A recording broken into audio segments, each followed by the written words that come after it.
Being that I'm always talking about music, records, cassettes, amplifiers, speakers, subwoofers, and other sound-related topics on this channel, I decided that today I wanted to share with you guys a little bit about how I personally record my audio for all these videos.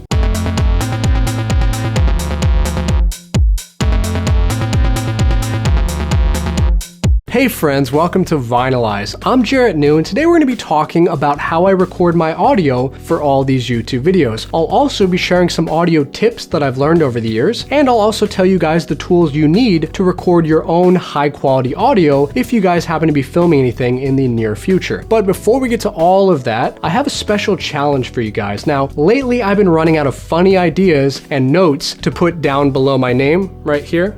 You see that? So I challenge you guys to come up with some really funny notes and quotes that I can put right there, and if I really like them, then I'll definitely use them in a future video. So the challenge is on. Post your funny stuff in the comments down below. Alright, now first off, we should talk about one major thing. When it comes to recording audio, as a general rule of thumb, usually, not always, but usually the built-in microphone of the camera you're filming with is crap. And this is because on most cameras, the built-in microphone is really, really tiny. And due to its limited size, the microphone doesn't capture high quality sound. So, if you want much better audio, the best solution is to use a separate microphone and sound recorder that are not directly attached to the camera you're filming on. And then later on, when you're editing, you can sync the video from your camera and the sound from your independent microphone together. It's a much better way to go about doing things. Now, I want to show you guys the microphone that I use to record all these YouTube videos. One second.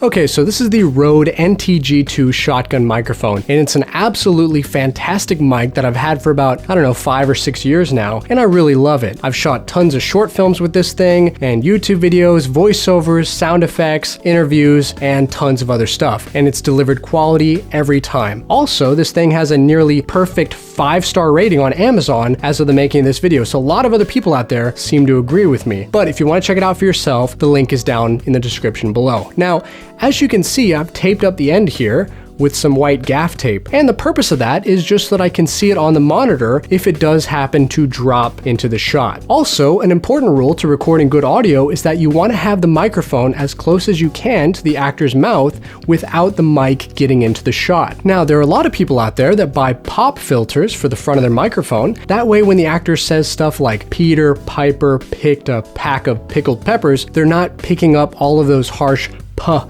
and ch sounds on the microphone, which could cause distortion. However, there is a much simpler way to remove those harsh puh and ch sounds without buying a pop filter, so you can save some money. All you have to do is simply move the microphone up and out of the way of the actor's mouth.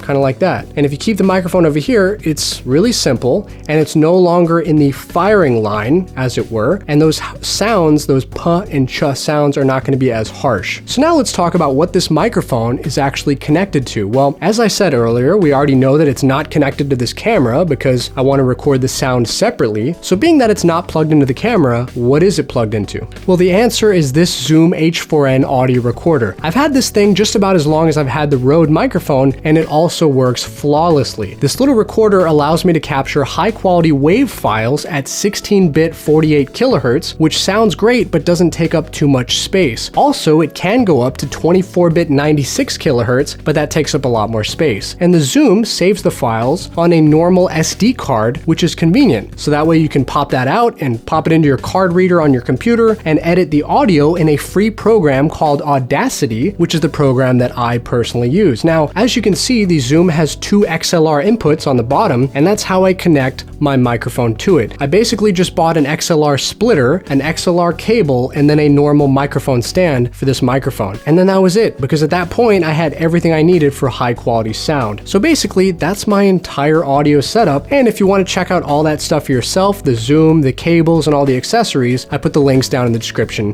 below. Now, the last thing I want to tell you guys about sound recording is to make sure you eliminate outside noises. Basically, Basically what I mean by that is before you record sound, make sure you turn off your air conditioner, your refrigerator, or even your computer if the fan is being too loud. Also turn off cell phones, TVs, and basically any other object that makes noise. You might pick up that stuff on the microphone and it could be distracting to your listeners. Also, you might even want to go around to your family members or roommates and let them know that you're going to be filming, so that way they can be quiet as well. Or if they can't be quiet, well then just wait till 2 or 3 a.m. in the morning when they're all asleep and record your sound then. That'll work too. Okay, now I hope you guys liked today's video about sound recording, and if you did, join the vinyl revolution and hit subscribe, because I'm going to be coming out with a lot of great videos every week, just like this one, that you're not going to want to miss. Be sure to follow me on Facebook, Twitter, Instagram, and more. All my social media links are down below, and most importantly, friends, keep spinning that vinyl. I'm going to go turn the AC back on.